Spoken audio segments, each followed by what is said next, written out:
This week, the Commanders travel to Madrid to take on the Miami Dolphins in the NFL's first ever game played in Madrid, Spain.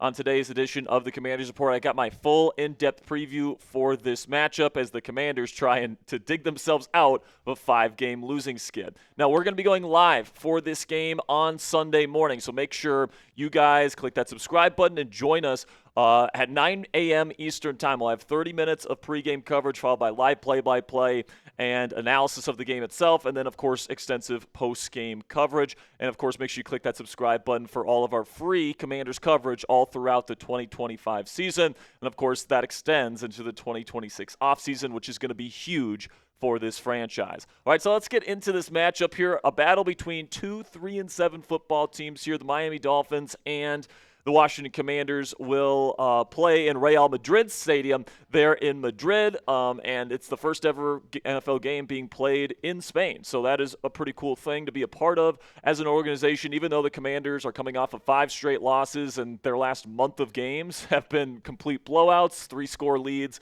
or more.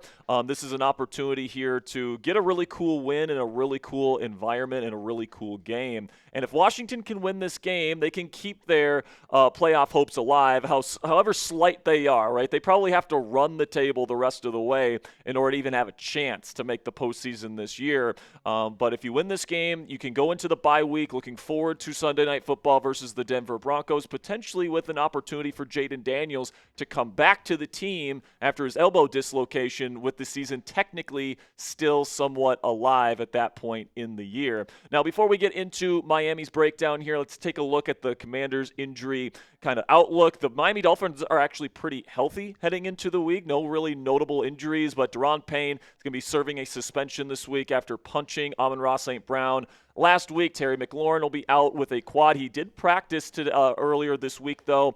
He's been ramping up. My guess is he'll be back for after the bye week. Jayden Daniels still dealing with that elbow injury. Obviously, he did not travel with the team this week, but there is some hope that he could be back as soon as week 13 for the Denver Bronco game. I really hope they don't rush him back, but as long as Daniels can get back to 100%, it would be nice to see him back out there on the field this year. And then Treylon Burks had finger surgery this week. He will be out, did not travel with the team. But some injuries to watch. Will Harris is now practicing after fracturing his fibula earlier this year, so that's pretty impressive that he's gotten back to that point already. Frankie Louvu is dealing with a shoulder. Quan Martin is dealing with the shoulder as well, so we'll keep you updated on their statuses throughout the week. And then Noah Brown is working his way back from a groin injury. He did travel with the team, and he is practicing this week trying to get himself off of IR after not playing in a game since week 2 versus the Green Bay Packers. So now we take a look at the Miami Dolphins coaching and scheme breakdown. Mike McDaniel is their head coach. He's 31-30, so if the Commanders can get this win, it would get him to an exactly 500 record. As the head coach of the Miami Dolphins. He, of course, runs the offense there in Miami. It's a new school Shanahan offense, but he puts his own twists on it. Lots of RPOs, way more than Shanahan runs. There's certain twists to it that's a little bit different and tailored to the offensive personnel there in Miami. And then Anthony Weaver's their defensive play caller. He runs a Mike McDonald kind of Baltimore Ravens, new wave Jesse Minter kind of style defense that is taking the league by storm. You guys can take a look at their offensive ranks this year, and honestly, it's not a great offense. You think of Mike McDaniel and you think of Tua Tagovailoa and you think of this group that has been so proficient over the years. It just hasn't been this year. They lead the league in giveaways, which is just absolutely atrocious. A lot of those have come in really bad fourth quarter moments as well. Now, I will say their run game has been getting going. They are 10th in EPA per rush. Devon Achane has been a really good player for them as of late, but overall, the way that these guys rank, it's just not overall what you want to see from an NFL offense. But you guys can take a look here at their offensive personnel. Tua Tagovailoa is their quarterback. Patrick Paul is their left tackle right now. Jonas Savaiinaea, one of the worst offensive linemen in the National Football League this year. He is a rookie. Might be, the worst in the league. That's got to be a matchup that the Commanders need to try and exploit this week. Aaron Brewer is their starting center. You got Cole Strange, who they brought in this year to play right guard. Then they got Laramie Borum as their right tackle. Jalen Waddle has been unbelievable since Tyreek Hill went down with his season-ending knee injury. Then you got Malik Washington, somebody a really good yak threat that has kind of come on as their number 2 receiver, and then Nick Westbrook-Akine is kind of their big body guy in their number 3 role. Then you got Devon Achane as their running back. He has been excellent this year. And then Greg Dulcich right now is their starting tight end with Darren Waller on IR. But then you get to the defensive side of the ball, and, it's not much better. Now, they've been pretty good in situational moments. Top 10 in both third down and red zone percentage, but they give up a lot of big plays, really big efficiency numbers as well, give up a lot of points. So, this is not a great defense whatsoever, and this could be an opportunity for Marcus Mariota and the Commanders' offense to have a little bit of a bounce-back game and get kind of a feel-good game for this Commanders offense that has really struggled as of late. You look at the defensive personnel here; they do run a 4-3 under system, inspired by Mike McDonald. So they got Bradley Chubb as their Leo, they got Chop Robinson as their Sam. Linebacker, you'll see Jordan Phillips in there as their 3 technique with Benito Jones at nose, with Zach Seiler as their 5 technique. Then in the second level at linebacker, you're going to see Jordan Brooks and Terrell Dodson as their 2 off-ball guys. Pretty good duo right there, I would have to say. Not bad whatsoever. But then you get to the secondary, and Rasul Douglas is their number 1 guy. They brought him in this year, and he has been terrific. He's a great fit for kind of this off-zone kind of style defense that is taking the league by storm. He's been a terrific fit. Jack Jones has been okay on the other side, but he's certainly exploitable. Minkah Fitzpatrick is their number 1 safety, but he also plays the nickel for them. He's been playing in the slot quite a bit this season.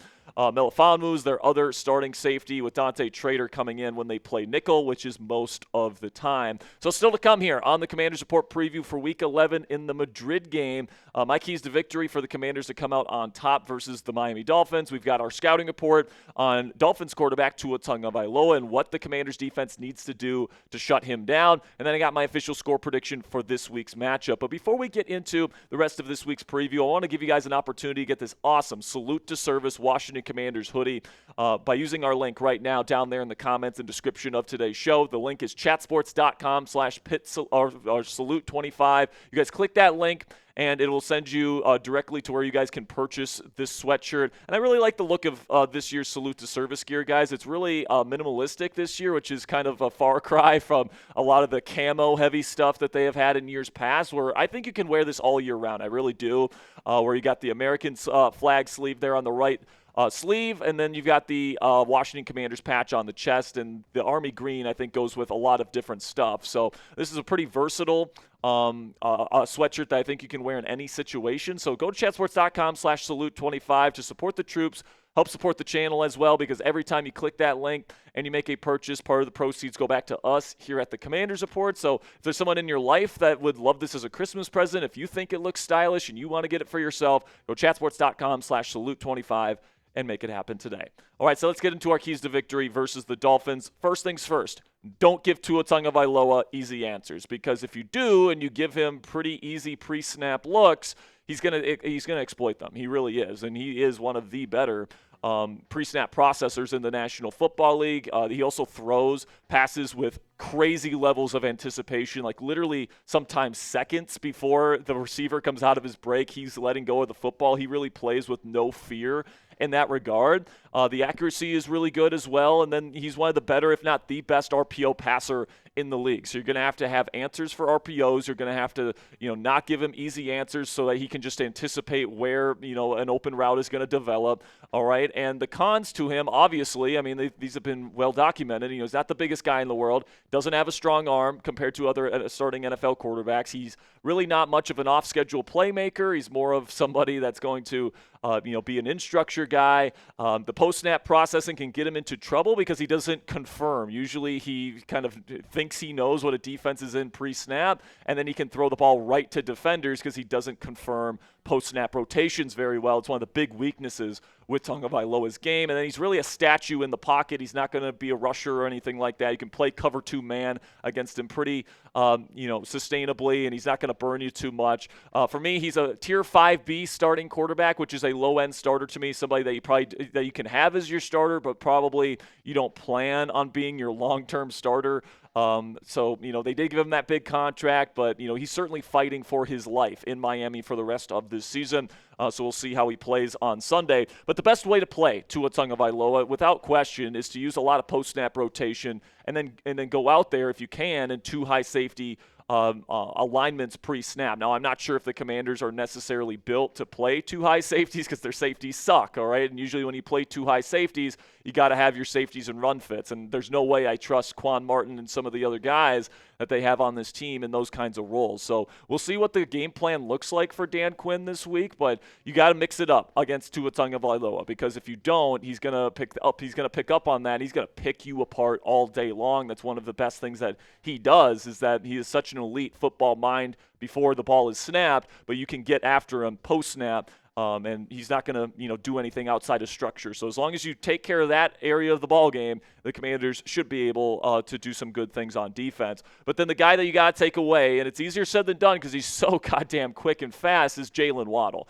And I think that the best way forward is probably to double him because there's no corner on this Commanders team that I trust to guard Jaylen Waddle one-on-one. You can run some zone. You can do that kind of stuff, but I really would double team him. I would put probably your best corner on him and then also put a safety on him pretty much full time because he has been an absolute game wrecker since Tyreek Hill went down with that injury, and I don't want to see that Waddle dance at all on Sunday morning, all right? I want to try and shut him down, and I want somebody else other than number 17 to beat this Commanders defense if that ends up being the case. But also the last week versus the Bills, very impressive victory for the Dolphins versus the Buffalo Bills. And the way they did it was that they started using jumbo personnel, which means 6 offensive linemen. So the Commanders are going to have an answer for that, and they're going to have to play heavier, and they're probably going to have to put probably Jeremy Reeves into the box, and they're going to have to try and do a really good job containing Devon Achane and that Dolphins rushing attack, which has really been playing well over the last several weeks. And probably the biggest thing for me to do that is to secure the edges. Now, you bring in DeMarcus Walker this week to play defensive end, but obviously on the other side, you're going to have somebody step up in a big way because if you allow Devon Achane with his speed to get out on the perimeter without setting an edge, I mean, he's just gonna break off big run after big run after big run, especially because Bobby Wagner and honestly Frankie Louva at this point are not necessarily fast enough players to go sideline to sideline. I mean, perimeter runs have been one of the biggest weaknesses of the Washington Commanders defense this entire season,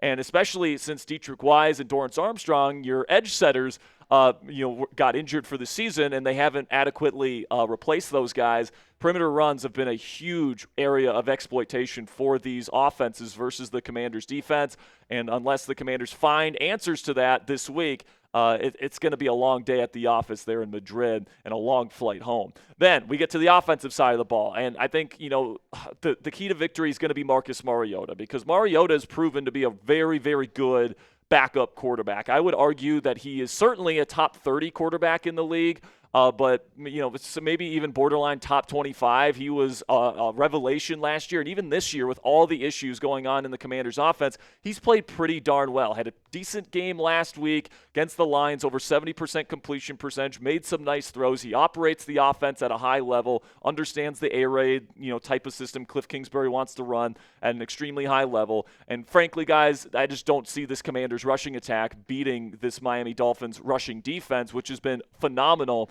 since week 7. I mean, they're first in the league in EPA per rush allowed, and they're third in rushing success rate. So you can make an argument this is the best rushing defense in the National Football League over the last month.